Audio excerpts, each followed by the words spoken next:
Thank you for joining us for a very special campus conversation. In 1968, the Berkeley Division of the Academic Senate created the Clark Kerr Award as a tribute to the leadership and legacy of President Emeritus Clark Kerr.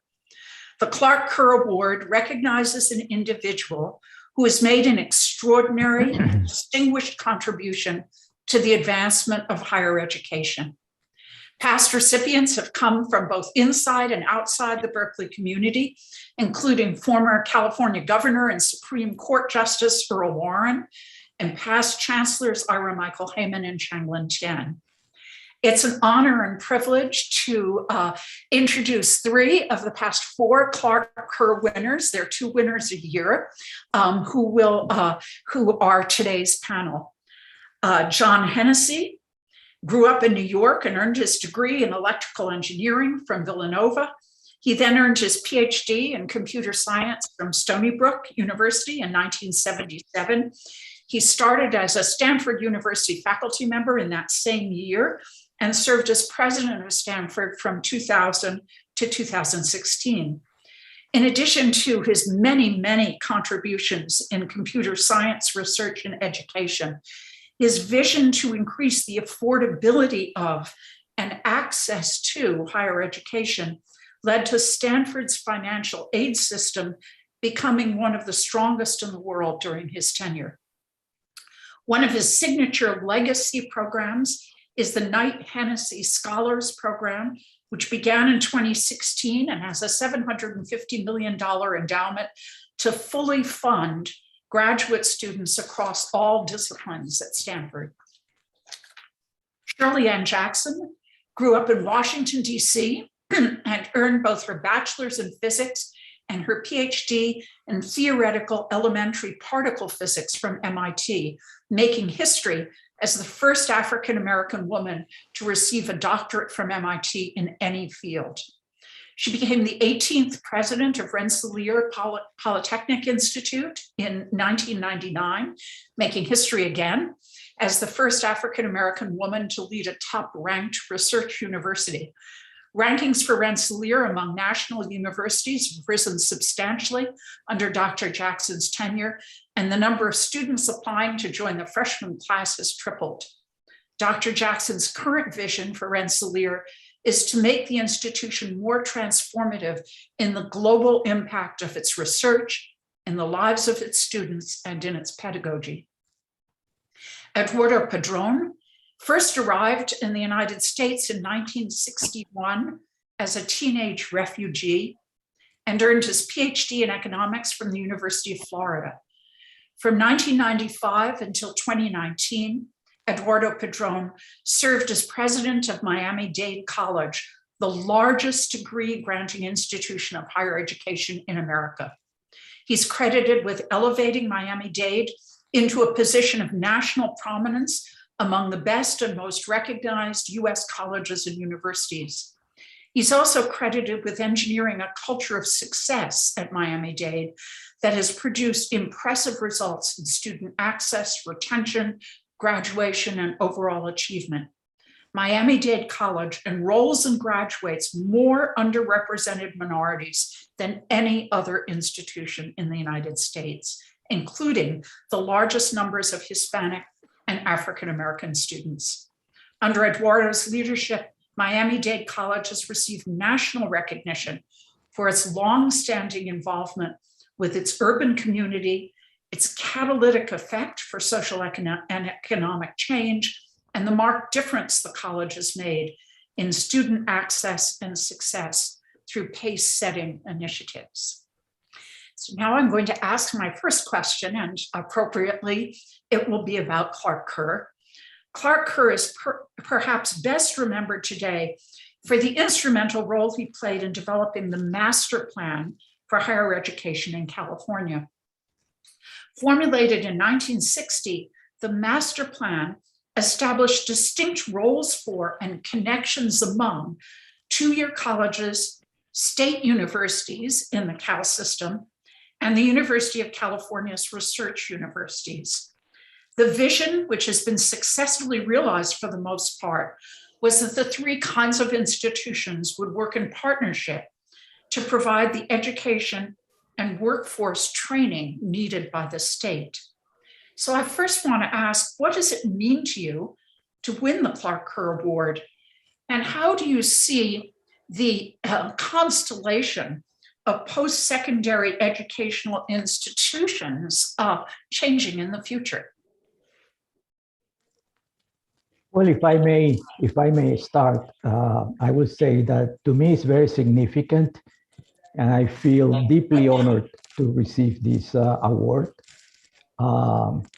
Frankly, for several reasons. Number one, because it carries the name of someone who was a transformational leader and who had a tremendous impact, not only in California, but in other parts of the nation. And also because, it's an award that comes from the people who represent the essence of the institution of this great university. So I'm really appreciative and feel very honored to have been selected to receive the award. Well, I'm really honored because, clearly we all know that Clark Kerr was a visionary, but what's interesting is that he simultaneously democratized higher education through the way he laid out the master plan, and underscored the importance of the research university. And he believed that universities, and he said as much, were a prime instrument of national purpose. And so I here today lead an institution, Rensselaer Polytechnic Institute, whose mission is the application of science to the common purposes of life. And that's totally consistent with Clark Kerr's vision. And so to be honored with my colleagues here, who themselves are great higher education leaders, and in the name of quite a visionary leader, that's very special to me. And I'll make one last comment. You talked about his master plan, and the master plan is one where people felt he was simultaneously about equity and about elitism. But the truth is, I think what he did was he recognized that the great enabling power of higher education, and that there are many places that people can and should enter, while at the same time, universities transfer knowledge and transmit it through the teaching, but they create it through research. And so that kind of unique combination, I think, is what makes the higher education system in this country so powerful. I agree with what Shirley and Eduardo say. It is a great honor, not only because this award carries the name of somebody who we all think of as a real visionary and somebody who influenced higher education in important ways, but also because it's given by my colleagues at Berkeley, who I think we all have the highest regard for. And the best awards are ones where your colleagues are recognizing your contributions. And I think this award certainly has that element. And I think it's amazing, Chancellor, how well that vision of the California Master Plan has thrived, and how the diversity and Clark Kerr's understanding, as Shirley mentioned, of different institutions playing different roles to combine and create both access and the great research universities. And that's a really unique model. I think California has been extraordinarily well served.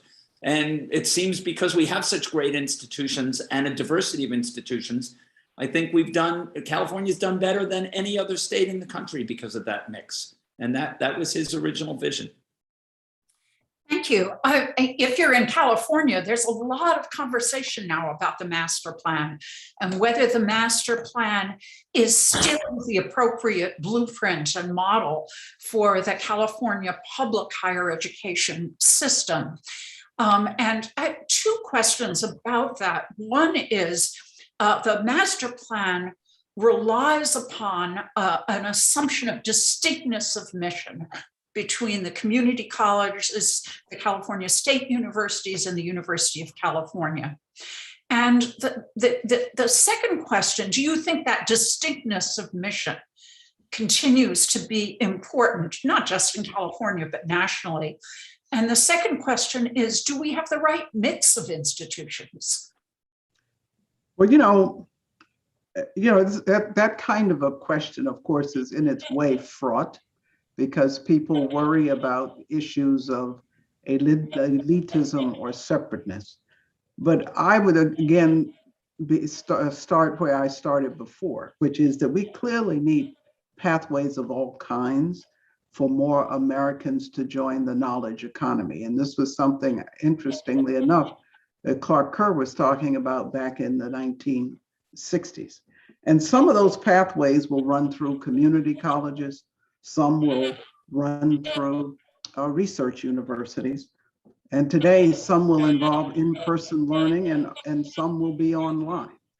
And there are even pathways being created by corporations who will offer digital courses and even badges to anyone to develop technical skills.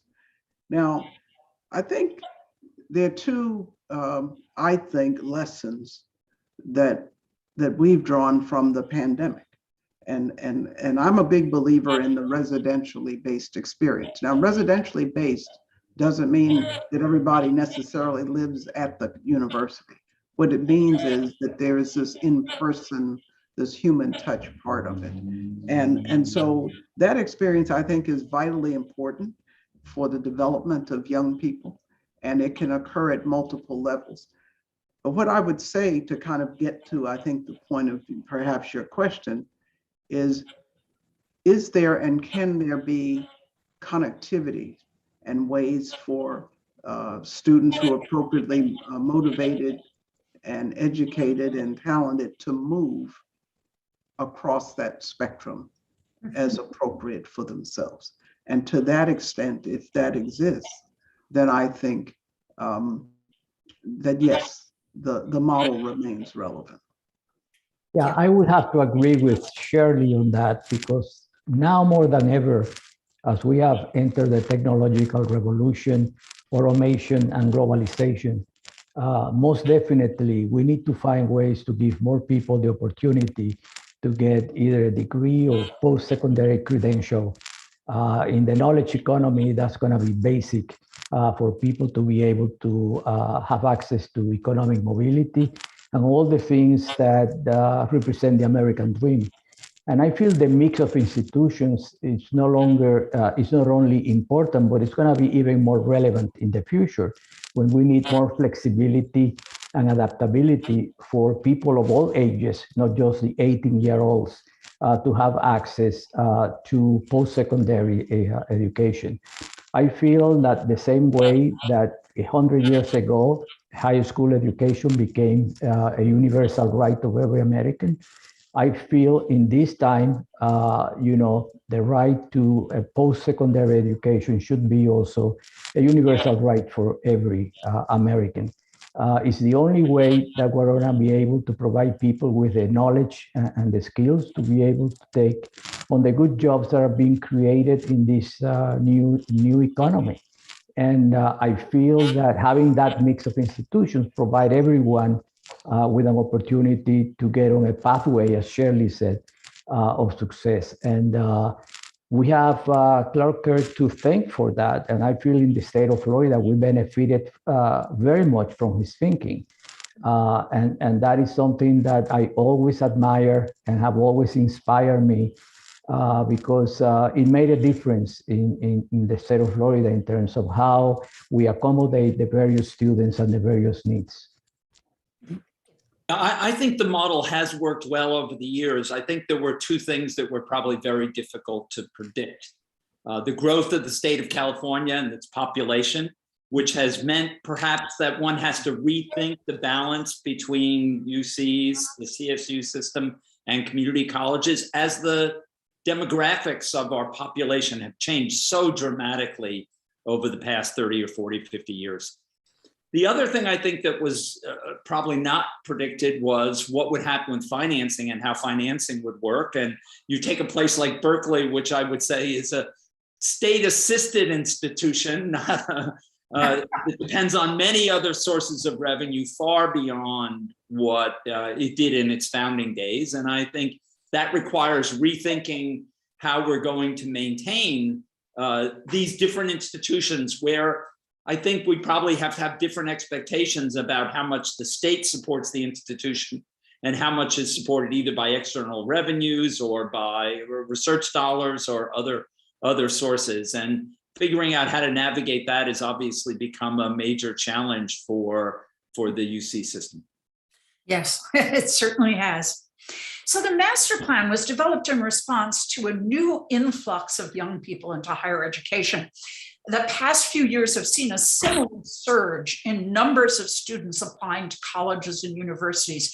How can colleges and universities best respond to the growing numbers of applicants and also matriculated students? It goes to the question that what you were saying, John, about Clark Kerr not anticipating the enormous growth of the state of California, and a sense of the University of California as not being big enough for all of the people right now, all the young people or older people too who want to attend it. Well, you know, as we see it, actually the most significant sea change is not about the raw numbers per se, but rather the increasing diversification of college students across the nation. And that is where the real growth is among what we have hitherto called underrepresented minorities. I think in the end, we're going to end up calling them underrepresented majorities. But that demographic is coming, you know, from its own spectrum, more of a socioeconomic spectrum than many people believe. But there are a larger number of them who are in greater need of certain kinds of support, financial, and then not all of them have come out of school systems where they've gotten the best grounding. Now, that doesn't mean they're any less talented, but I think it does raise a challenge for that traditional model.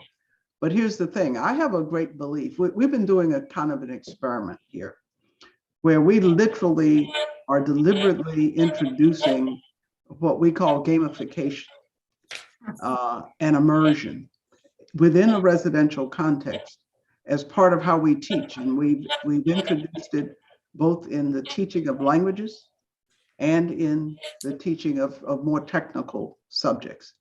And what do we find? Done right, and you could talk the whole afternoon about what done right means.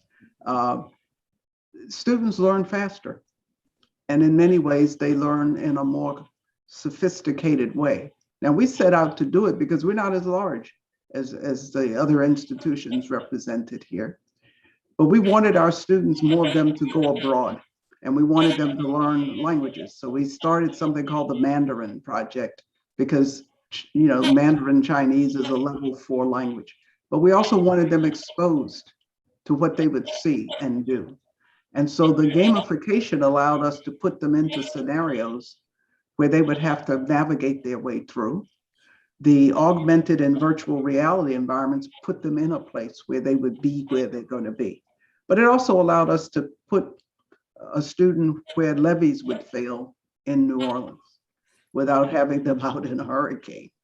And so I think, what am I trying to say? What I'm saying is, I think we have to think harder about how we can blend in more ways the uniqueness of the high touch, minds-on, hands-on part that the traditional residential experience affords, with how we can, even though people worry about technologies and biases that get built in, I actually think there's great hope in how we use technologies to actually help deepen the learning of students and even to accelerate the learning wherever they come from, to meet students where they are. Yeah, I agree with your point, Shirley. I think one of the challenges the entire higher education system faces is what it's going to do about affordability. And we've got to find ways to begin to bend the cost curve so that the cost of education does not continue to accelerate, which creates all kinds of problems from Congress to affordability for families. And I think we haven't done a terrific job of this. And notice that I don't want the naive solution to the problem, which is I want to make it cheaper, therefore I'll double all the class sizes. Right. Because that reduces quality. What we want to do is find a way to maintain the quality and yet deliver a high quality educational experience in a way that doesn't continue to accelerate faster than inflation. Right. And I agree with Shirley, figuring out how to use technology without creating a dehumanized and an unmotivated student is going to be the key to thinking that through. Right. We need to do a lot of experiments.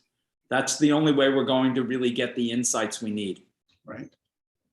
You know, it's hard to disagree with either of you on what you stated, but my concern is that at this point, we need to make sure that, you know, lifelong learning is here to stay. And we need to find, one of the things we need to find is flexibility for not just the 18 and 19-year-olds, but people in the 20s and 30s and 40s to have the flexibility to reskill, to acquire new knowledge, to change careers. And the institutions need to provide the flexibility that is needed for them to be able to do so. And, you know, back 2 centuries ago, a century ago, most Americans could go into either offices or factories, doing mostly tasks that were manual in nature, and earn a good job, stay in a job for 30 years, and retire with a good pension. You know what has happened to most of those jobs. So today, you know, having access to a college education is more crucial than ever. As a matter of fact, I think it's an imperative and a matter of national security. And we should be able to find ways in which, through the mix of institutions that we have, how through collaboration, et cetera, we are able to provide that access, that affordability that will be required.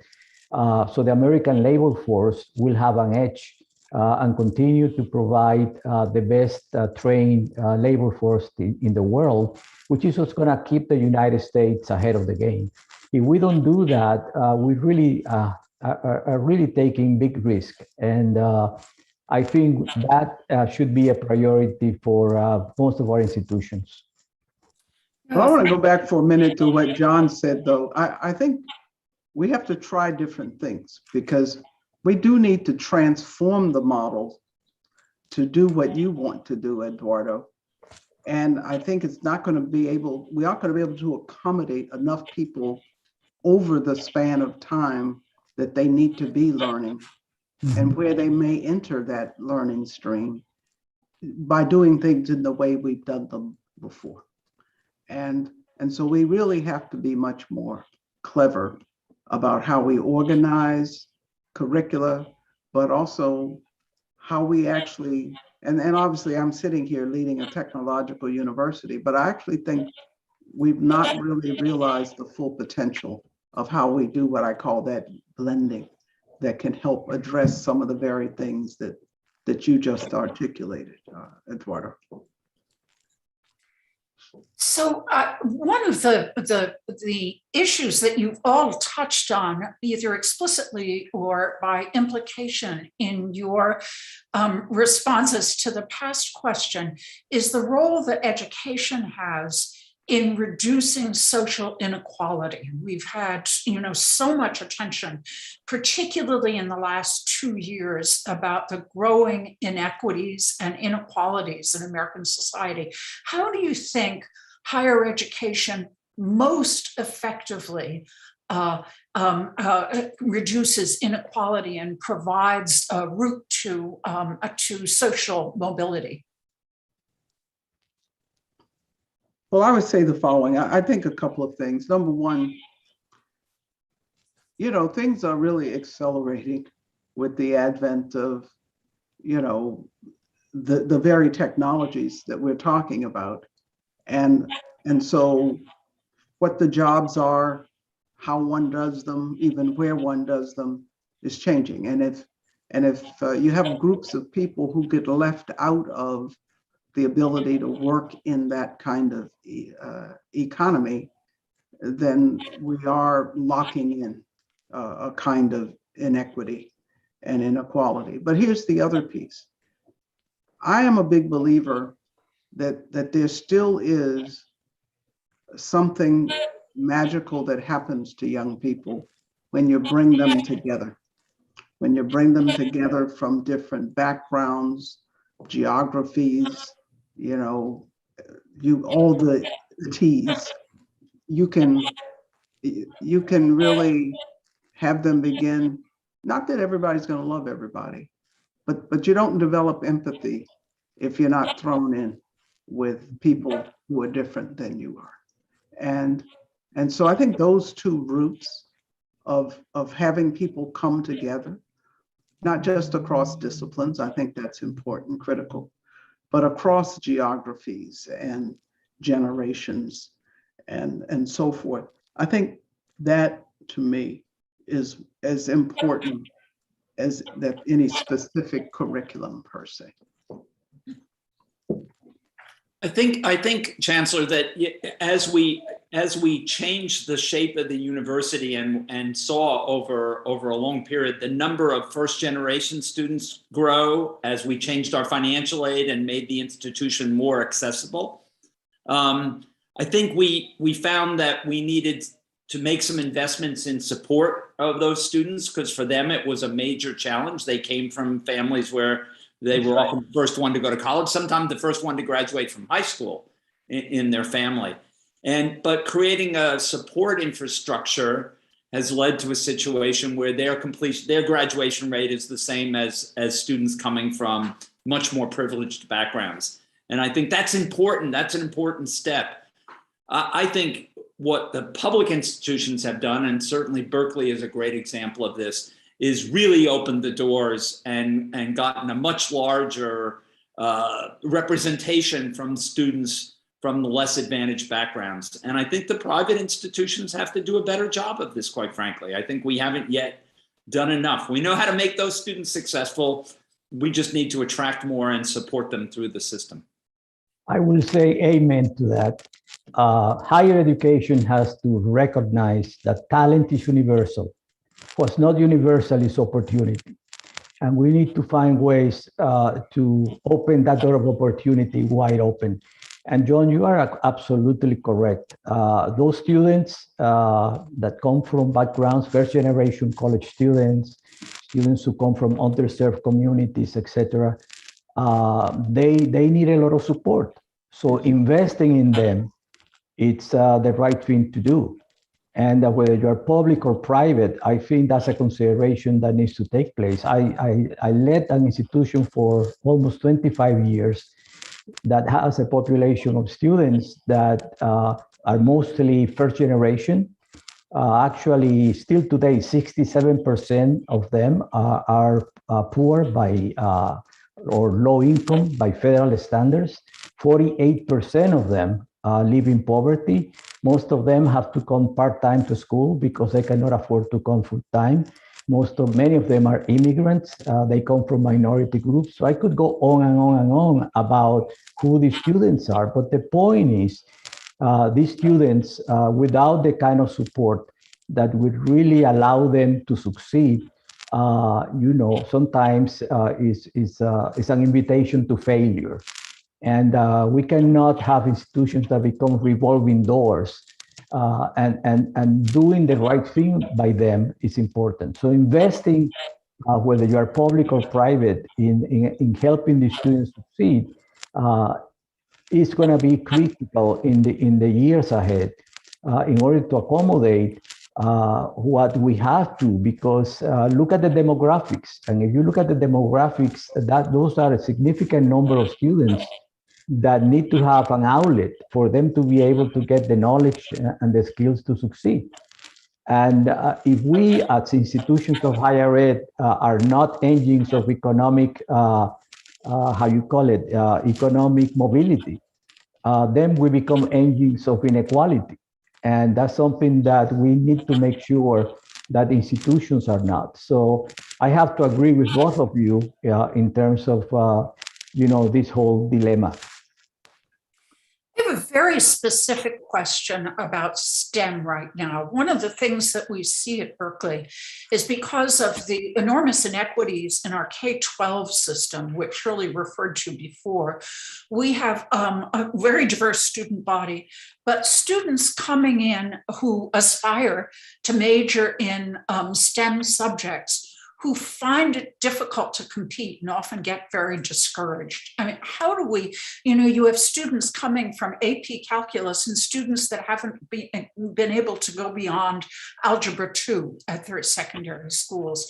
How do we, is there anything that we can do to compensate for this real inequity in particularly our secondary schools in the ways in which they prepare students to enter STEM fields?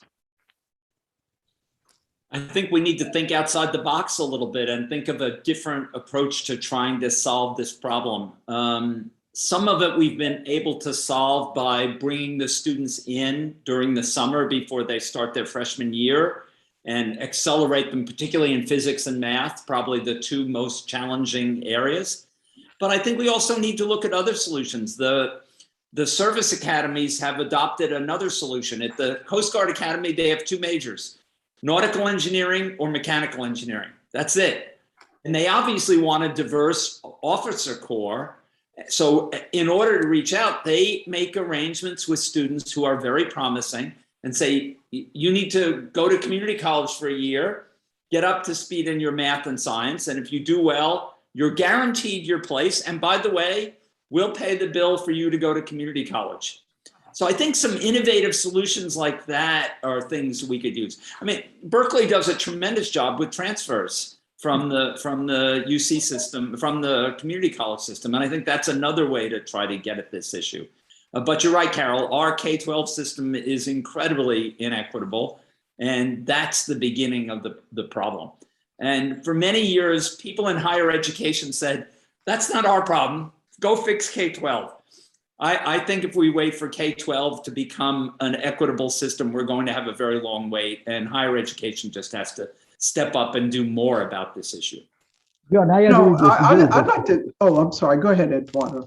No, what I wanted to say was that I agree with you, but I think we also need more collaboration with the schools. We need to somehow make sure that we help the schools look at the curriculum and make sure they are teaching the skills that are necessary in order for them to succeed when they come to us. And when they come to us, yes, I agree. There are all these things that can be done to help the students catch up if they still have deficiencies. But I think the root cause is the kind of instruction they are getting in the high school. And I think a teacher to teacher, faculty at the universities in, let's say, in science, and the faculty at high schools can go a long way in modifying the curriculum to make sure the students are well prepared when they join the university, because many of them suffer tremendous frustration thinking that they're well prepared, and then they find they struggle. And nothing worse than that, because those students are going to drop out, and the psychological impact on them is devastating. Yeah. Well, it is a multivariable problem. And so we need a multivariate solution to the problem. And so I don't disagree with you that to whatever extent the universities can have an impact relative to what happens in K-12, we should. Now, I've often felt that, if say a high school teacher is teaching math, shouldn't that person have what might be at least the equivalent of a bachelor's level a math background? Similarly with subjects like physics. And so I think that may be a place where universities can intercede. But I also think I want to go back to something John talked about. Many of the most elite, now within the UC system and the California state system overall, you do this. But many of the most elite private institutions don't do a lot, as far as I can see, with transfers from community colleges. They have transfer students from other four-year institutions. But what we've tried to do is to actually say, okay, let's have a partnership with Community College X that has a certain kind of curriculum. And if the student goes through that curriculum and does well enough, then we will bring them in. But then if we bring them in, we've got to look at all the supports that they need, from the financial to the academic. But you got to do it in a way where you're not stigmatizing the students. But we do look at students relative to what we call their strength of curriculum. And then we try to link them up with peer mentors, but also to have the right kind of intervention, whether it's time management, whether it's actual academic support or tutoring, and to do it and to use data analytics and AI to understand where students may be faltering before it becomes obvious. And these are new things we're doing and trying, but whatever was the old way was not working. And so we have to, as John says, try new things, but we have to be purposeful about it. We can't dither, and a simple summer program is not going to do it, because the students, it's not just an academic adjustment, it's a cultural adjustment. And so you really have to stay with these young people through the time they're there. And so again, like I said, it's a multivariate approach that one has to take, because it's a multivariable problem. So it's my thoughts. So I know I'm going to switch gears.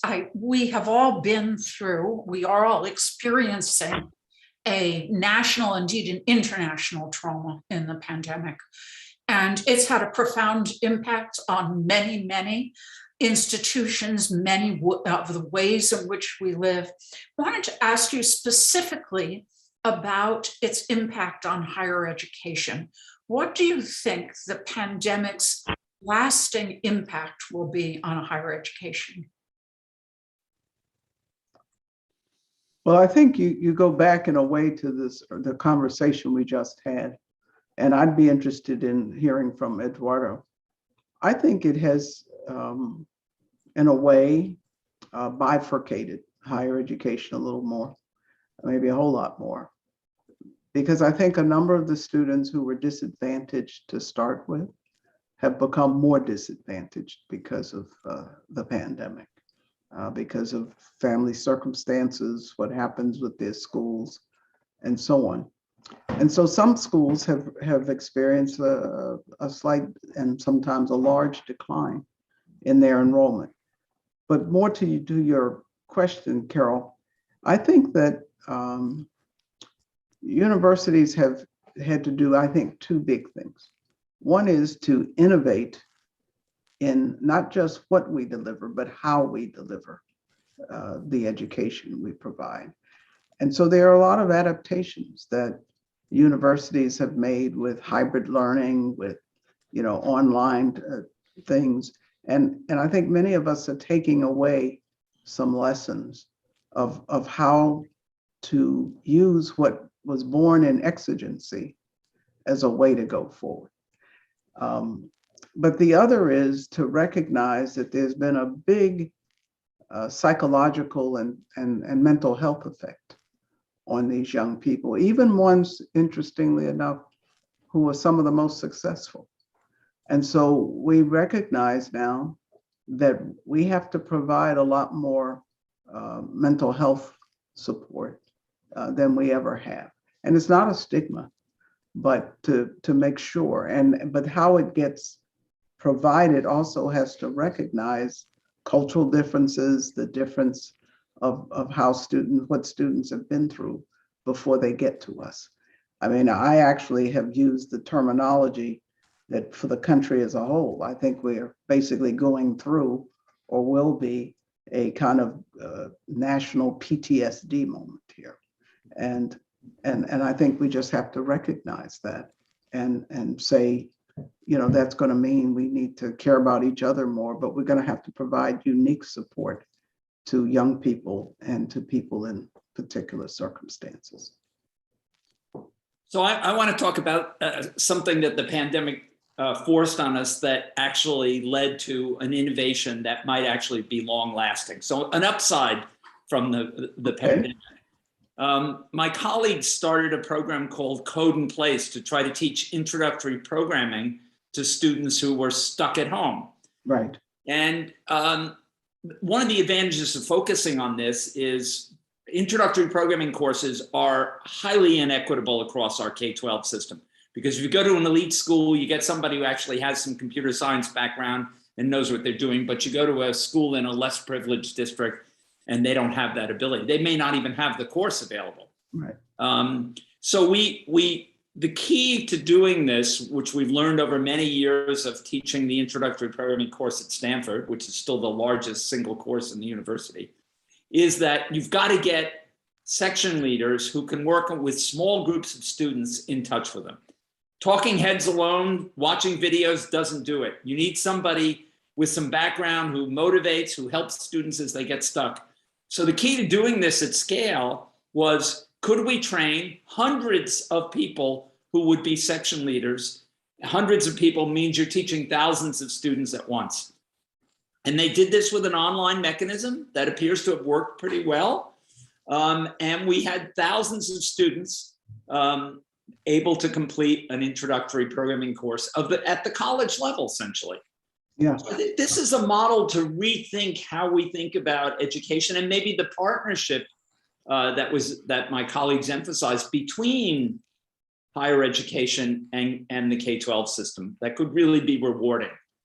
Well, you know, John, it's interesting that you say that because, you know, I'll be honest, we feel we're the ones who pioneered the studio classroom, which was really about just that kind of thing, where students are in smaller sections, they have more of a high touch. But, you know, I know I sound like a broken record here, but, it's a question I almost want to ask you, John. You know, our students come in and one of the most challenging courses they find is one called data structures. And it's a huge enrollment class, but it's very important that students have that more individualized attention. And so a question becomes, and this is something we're doing, is to say, well, what can most usefully be either done online, taught online, or not in the Mookie thing where you have one person standing in front of a camera or something, but in terms of real exercises and bringing people together in groups online, such that then when they go to class, it can be spent on more meaningful activities and with more individualized attention, but you're not just doing all of the basic things in the sort of nail them to the seats model. And I think we know, even when you're doing online education, well, we all got Zoom fatigue, right? Exactly. We all got Zoom fatigue. We know that's not the right way to do it. We know attention spans are not that long. We know you need to think about a much more interactive, as we do in a classroom. It's an interactive environment. We need the same thing. We need the same thing online. The other thing I'm quite hopeful about is, with the rise of AI and machine learning, we will be able to build grading systems which are essentially as good as we can grade with normal instructors and teaching assistants. And I think that would make a big difference in being able to scale things up to much larger size. Well, I'll even go further and build on what you said. I think with AI, we have the opportunity to truly personalize the learning, to pick up on where students are having difficulty with certain concepts and things, and to go back and go over these things with them in a different way. And that's what I mean about realizing the potential of the technology. And what's interesting about it is, you know, we're talking about, I mean, you're probably much further along than I was, but, you know, these kids are digital natives, you know, we're not. And so there are natural ways that they adapt to this kind of thing, but it doesn't substitute for that human touch.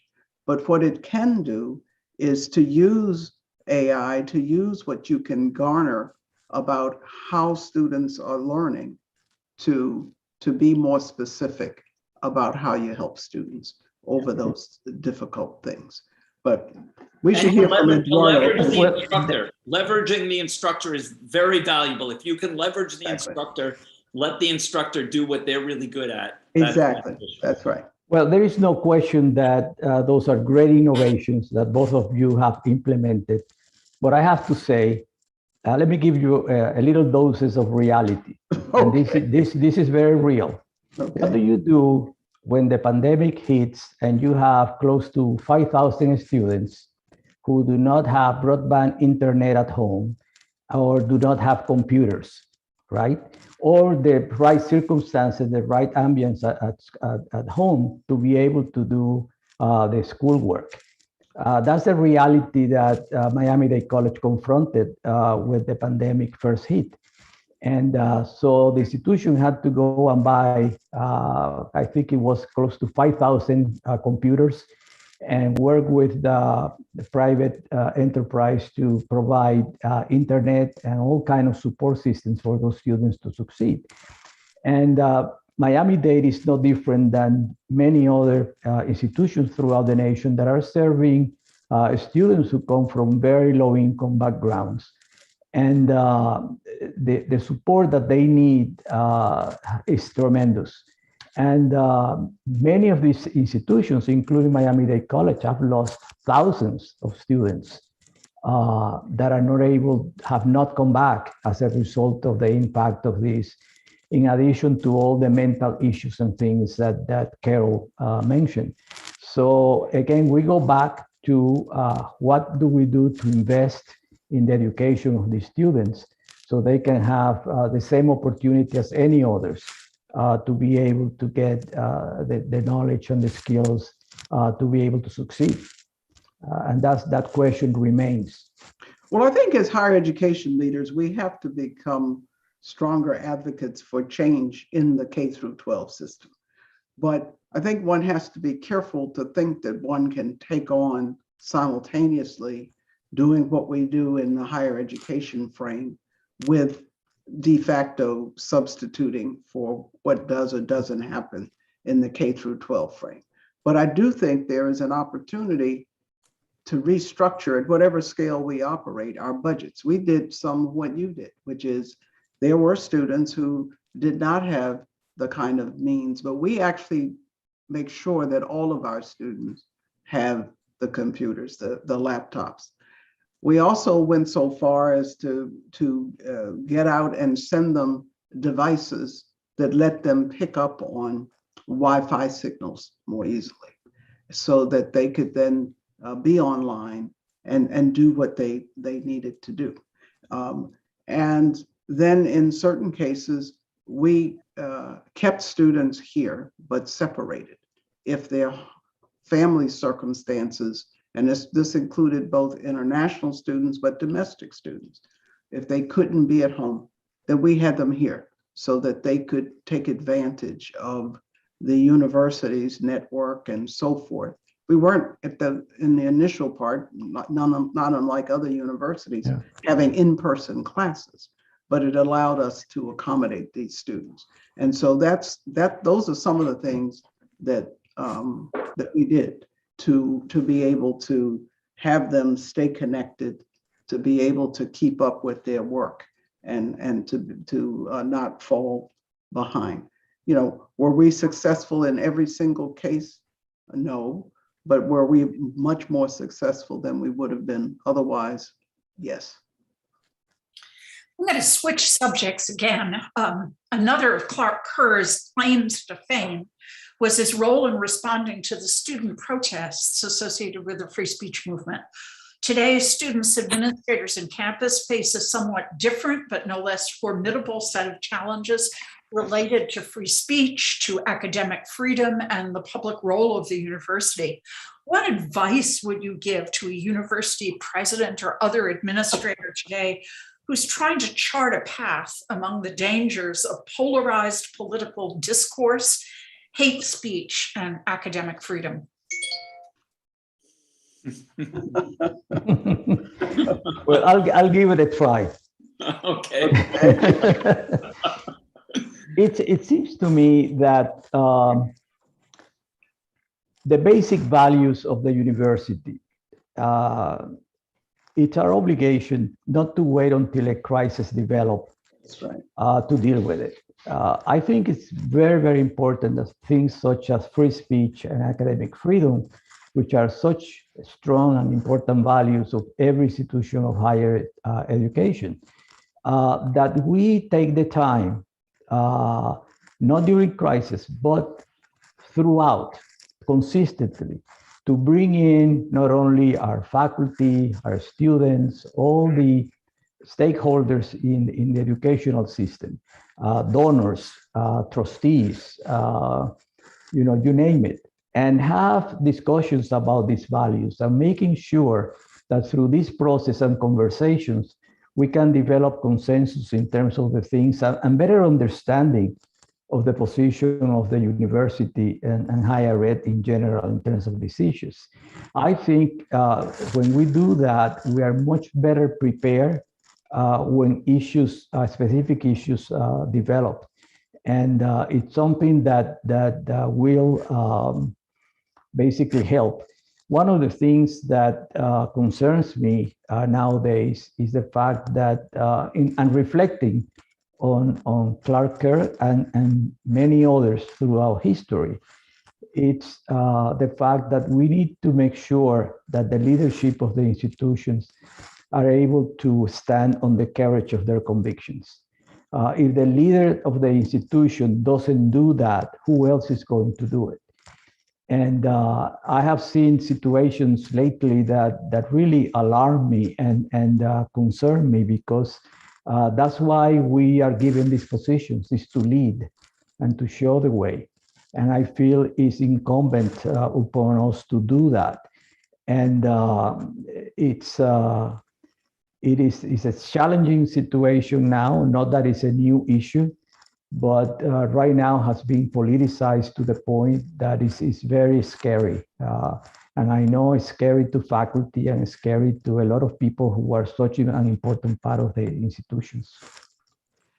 Well, I had another higher education leader say to me once, you have to decide what hill you're willing to die on.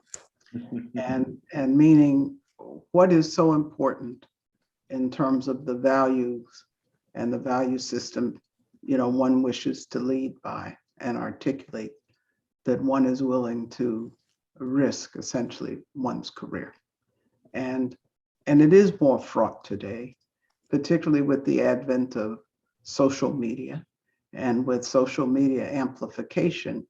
It can give voice to the individual, which in many ways is important, but it can also have that be skewed, coming from a pretty narrow, can really skew things coming from a very narrow base. As a private institution, many private institutions perhaps have a bit more flexibility than some public universities, but we all have a stake in the First Amendment and in academic freedom. But the question becomes, what are the fundamental values, and where will one draw the line? And I think things that comprise hate speech and that can be harmful to people, these are things we have to think about. But what perhaps is most important in these kind of situations is to remember, our overall educational mission. Our students have a lot to learn, even in dissent. And as educational leaders, we have to help them to think critically about their own goals, about the nature of civil discourse, and the most effective means to an end. And I think the point of trying to bring them into being able to articulate what's on their minds early on, but in ways that they see that they don't have to necessarily fight. Now, there was a lot going on at the time that Clark Kerr was, dealing with what he dealt with at Berkeley. I mean, one had the free speech movement, of course, but there was the war in Vietnam, and there was the civil rights struggle. All of these things going on at once. Now, hopefully, we're not revisiting some of this again, but that is what he really had to try to find the river that ran through it and navigate it. But again, it starts with articulating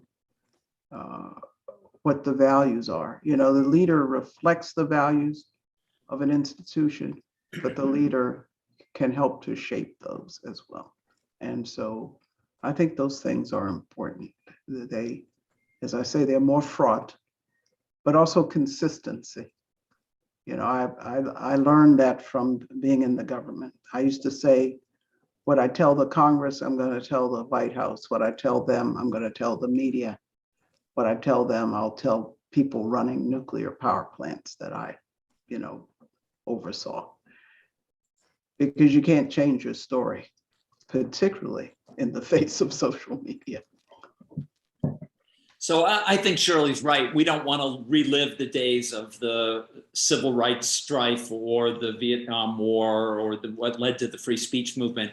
But I think it's useful to revisit the history sometimes and remind this next generation that, in fact, it was the liberal and the social reformists who were being shut down in many cases at that time. And that's why the notions of free speech and academic freedom are so crucial to the university. I know I had a number of, during the time I was president, a number of times students visited my office saying, we shouldn't let XYZ speak on campus. And it was all different viewpoints about who shouldn't be allowed to speak on campus. And I religiously paraphrased one of our Supreme Court justices who said, in paraphrase, the solution for bad speech is more speech, not less speech. And I think that is the answer, and that's what we have to stick to. And it will be challenging sometimes. We'll be challenged. But as Hannah Gray said, the purpose of education is not to make you feel safe, it's to make you think. And I believe that in many cases, by listening to an opposing viewpoint, your own arguments and your own rationale actually get stronger. Yeah. So there's a growth opportunity for our students as well in hearing opinions that are different than their perspective. That's right. So I have one final question, and in our few minutes that we have left, which is, we all know these jobs are challenging. What about leading a university or college gives you joy? Well, I'll tell you, for me, is to witness the transformative role of the institution in changing people's lives. To be able to witness that, especially for students who never thought that that would be possible for them, is my everyday joy. And I think that's something that is precious and something that will ever live with me, because I've seen many, many, many examples of that throughout my years in higher ed. I can't speak much more articulately than Eduardo. I mean, my greatest joy is in leading an institution that is focused on the education and development of young people. In the end, they are our future. And so that is both a great responsibility, but as Eduardo said, it's a great joy to watch them develop into the really wonderful adults that they become. And in addition, there's the joy of leading a research university, in my case, and I'm sure John can speak even more to that is on the leading edge of discovery and innovation. Why? Because I am a firm believer in the power of what we do to uplift lives in terms of the research and the innovation that are fostered in the university, heavily driven by our faculty, but our students are part of that as well. And so what greater joy or purpose can there be than to individually affect lives and then institutionally have an impact that affects even more lives?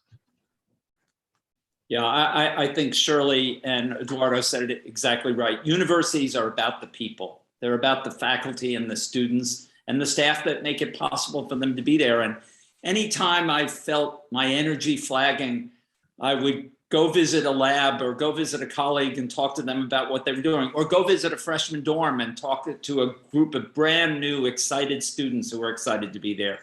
And it always gave me energy and enthusiasm. It's easy for those of us in administrative jobs to forget about the joy of teaching and being in the classroom. And that's one thing I tried to do during my time as president, is to still get back in front of the students and be able to learn new things with them.